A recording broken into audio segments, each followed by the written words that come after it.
In case you didn't know this, you can actually highlight cities of many countries simply by clicking on them on both Google Maps and Google Earth. For example, if I were to head over here to Canada and click on Toronto, the city proper is highlighted with this red outline, which differs slightly on Google Maps in terms of its appearance, with this one being fully connected on Google Earth and Google Maps having dashed lines. City proper, or city limits, to quickly summarize, is not the same thing as a metropolitan area. City limits is the boundary for a city.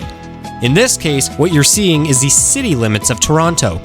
A metropolitan area contains the city itself and other surrounding urban areas. The Greater Toronto Area contains the city of Toronto itself, as well as nearby cities such as Mississauga and Brampton. Back to city limits, many of them have some interesting shapes. A perfect example would be Calgary, which is also in Canada.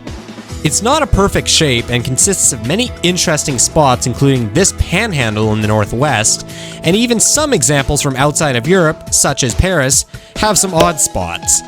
However, these don't come even close to how weird American city limits are. Don't believe me? Well, let's take a look at Austin, the capital city of Texas, where this nightmare of a city limit exists. In all honesty, I don't even really know where the limits are because of this mess right here. There are also less extreme examples such as Dallas, which has this weird thing at the top, 2 enclaves, and a panhandle that is connected to the main part of the city only by a road. Well, not even a road. The worst of these city limits, however, belong to Alabama.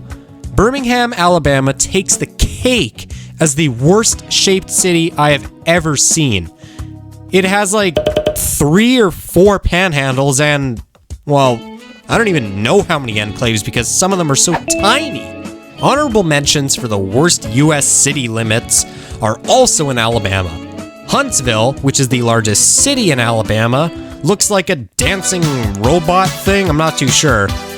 And Tuscaloosa, which needed to have the entire lake it's named after in its boundaries, as well as a random part of Highway 20, even though there's nothing there. So, how do US city boundaries end up like this?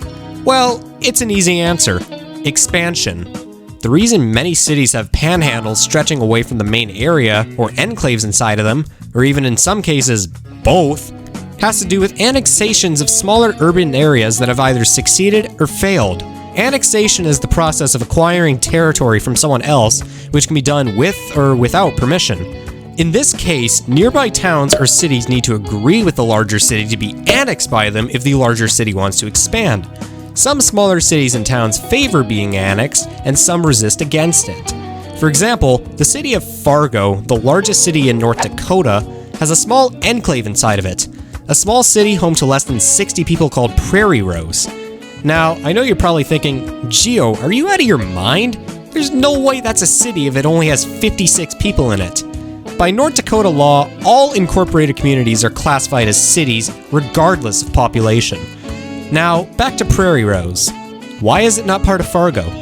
Well, there was an attempt to merge Prairie Rose into Fargo in 1996, but the residents of this tiny city voted against it, effectively leaving it as an enclave city within a larger city.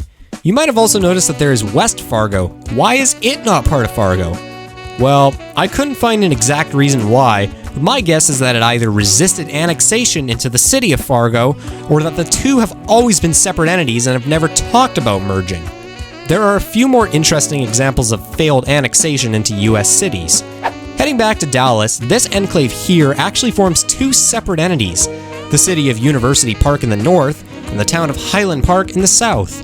What makes this interesting is that these 2 entities actually did want to be annexed back in the day, but not anymore. In 1913, Highland Park asked Dallas to annex them, but the city refused.